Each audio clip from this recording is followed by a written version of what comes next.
Here's tonight's homework. So with fractions, looking at this problem here, Jacqueline works 5 days a week. She spent 1/3 of the day of each day at work. So this model is shaded to represent the amount of time Jacqueline spends at work each week. So on on day 1, it's 1/3. On day 2, it's 1/3. Day 3, 1/3.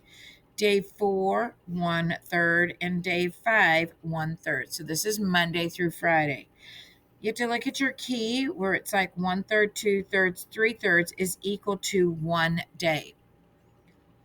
At my question, or looking at the question, it says, which expression can be used to determine the number of days Jacqueline works each week? So we need to find out how much of the time that she's working. Just looking at this, you need to ask yourself, is she a full-time worker or a part-time worker? Yeah, she's only part-time. Otherwise, she would have had the whole day that she worked. So this equals that 1 day. She only works maybe in the morning or that she works. It's only 1/3 of the day. So let's take a look. This first one reads that it's 5 plus 1/2. That's going to equal 5 1/2 days. This is showing that she worked full 5 days and 1/2 of a day. No, remember it would have been all shaded for the full day, right? But it wasn't. It's only 1/3 of a day. And she didn't work a half a day. We only have 3 parts. So that definitely doesn't work out. This one right here, 5 plus 1/3. That one right here is equal to 5 1/3.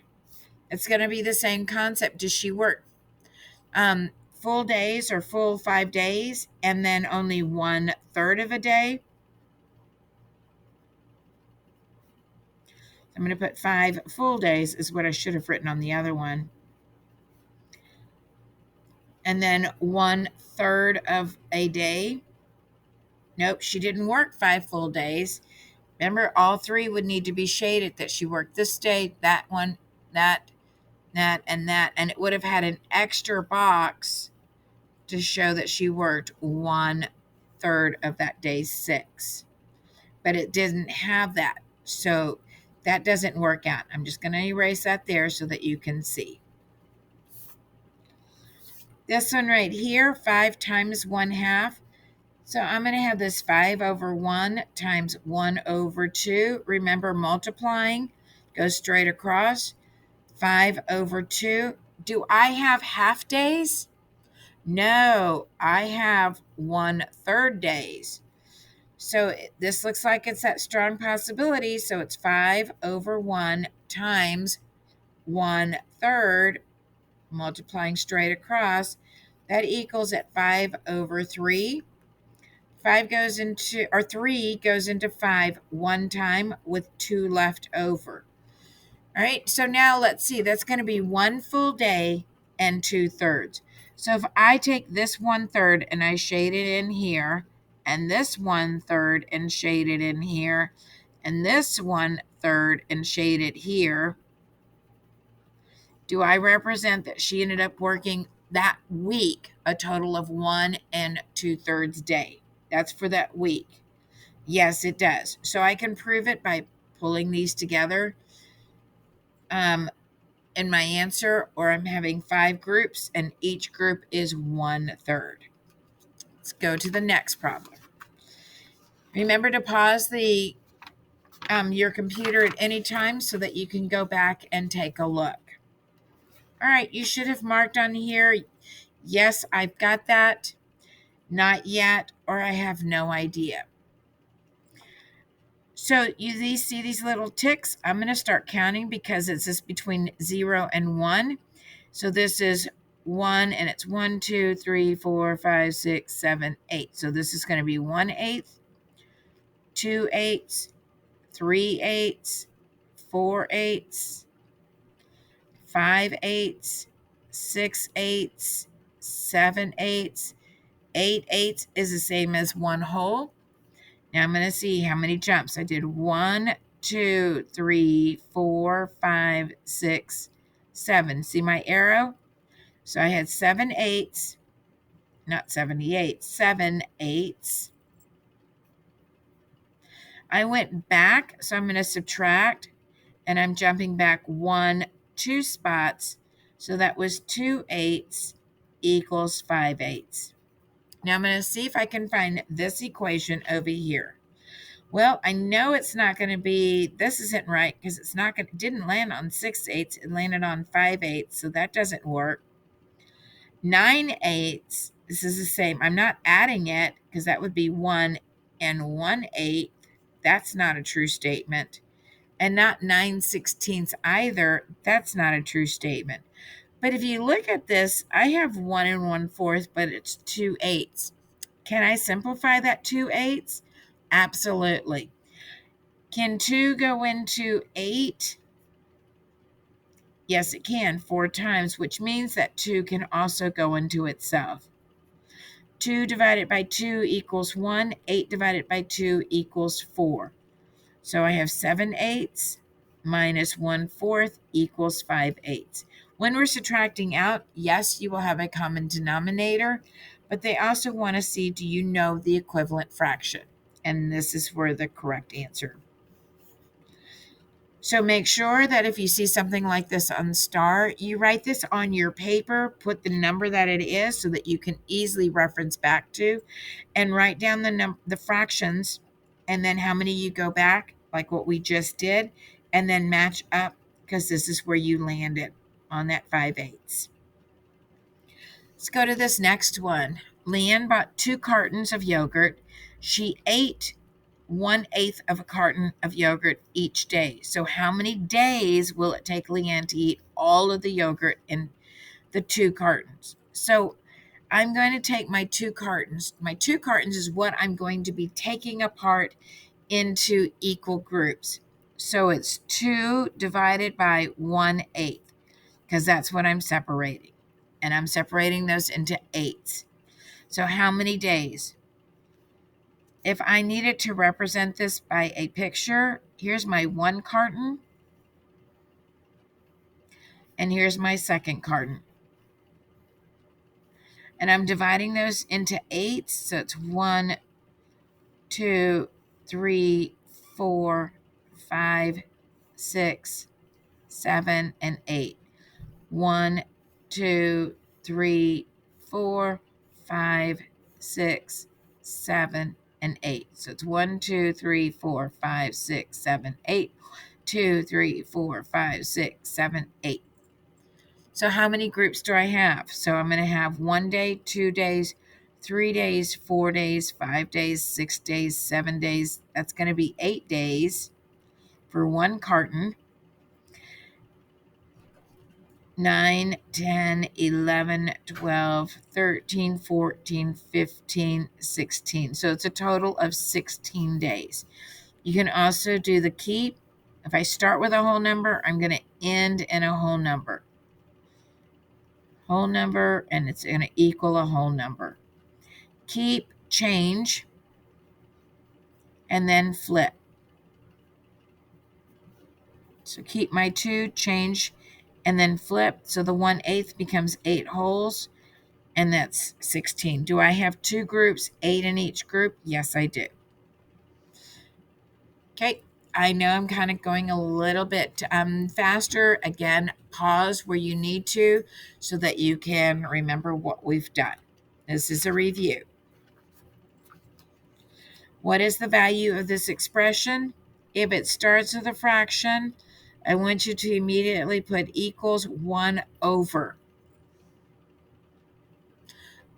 I'm going over to my answer choices because it's going to, if there's a fraction, it's going to end in a fraction. Starts with a fraction, ends in a fraction. So I'm going to get rid of my whole numbers. Well, I know it's not going to be 1/6. So it's 5 times 30, that's 150. Keep, change, flip. Keep my 1/5. change it to multiplication, I'm going to flip that to 1 over 30, and that equals to 1 over 150. And the answer is A, so I can cross this out. Okay, number 8. A baker had 48 cups of flour in a container. Now, the baker used 11 1/4 cups of flour on Friday and 14 1/2 cups of flour on Saturday. How many cups of flour were left in the container? All right, well, I need to find out my author's purpose to find how many cups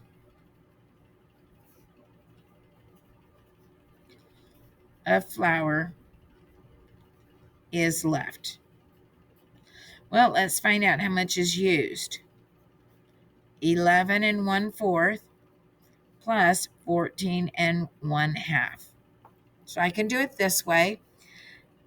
I can add my whole numbers. 11 plus 14, that's going to equal to 25. So I'm done there. Now I'm going to add 1/4 plus 1/2.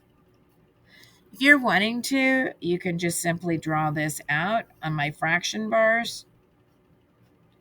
I have 1/2, that's 1/2, right? And I'm going to add another fourth to it. So this is 1, 2, 3 out of 4. So you can do it that way. Another way is finding the common denominator. So I'm going to skip count, starting with 2, 4, and this is 4. Start with 4, and there's my common denominator. So I jumped 1, 2. So this is times 2 times 2. So this becomes 1/4 plus 2/4 equals 3/4. So you can see the different ways that you can solve your problem. You can do skip count, or draw your fraction bar, because they all have the same, you're having the same. I said that 1/2 is the same as 1 2/4, right? So ultimately it's the same denominator. Now that I have 3/4, this is going to be 25 3/4. Now I need to take 48 cups because I'm going to subtract that out. But guys, there's nothing here. So do you remember what we had to do? I'm going to erase that part right there because I have to put a fraction. I'm going to regroup my 48. That becomes a 47. But the one whole that's over here, I need to change that into a fraction. I can't just put the 1 because I can't take 3/4 from 1. But you can see it's going to be left over with 1/4. You kind of actually can, but I'm going to, since my denominator is 4, I'm going to make that 4 over 4. So my denominator is going to still stay the same. 4 minus 3 equals 1. 7 minus 5 equals 2. 4 minus 2 equals 2. So it's going to be 22 1/4. And I could have easily gone through as I got the 1/4 eliminated. So I was left with this one right here on process of elimination. Okay, so you look at all the work that was done. So when you're doing STAAR, I want you to make sure that on your paper you're going to number, if this was number 8, show all your work for number 8. So when you go back and check your work, you're able to see that. Your final question here. What is 2 938 thousandths rounded to the nearest hundredths? It's telling me to go to the hundredths place. So I'm going to write that number out. So on my notebook paper, if I'm doing a STAAR, I'm going to write it out. Remember, if I have my decimal point, this is tenths, hundredths, and then thousandths. These are my dimes, because I have 10 dimes make $1. These are my pennies. So I'm thinking of money, because it takes 100 pennies to make $1. And then my thousands, that's less than. So it's going to take 1,000 in there. So since it said the hundredths, tenths, hundredths, put my TH, and then my thousands and my TH. It told me to go. So I'm going to go to hundreds. So I'm underlining that part. I'm going to the right, 5 or more. So that's 5, 6, 7, 8, 9, plus 1. 4 or less, that's 4, 3, 2, 1, or 0. Stays. So here I'm going to add plus 1. Cross this out, becomes a 0. 1 plus 3 equals 4. Bring down my 9, bring down my decimal, and bring down the 2. And so the answer is 2 and 94 hundredths. All right, that's it for today. Thanks. See y'all tomorrow. Remember, get rest. You have science STAAR test tomorrow.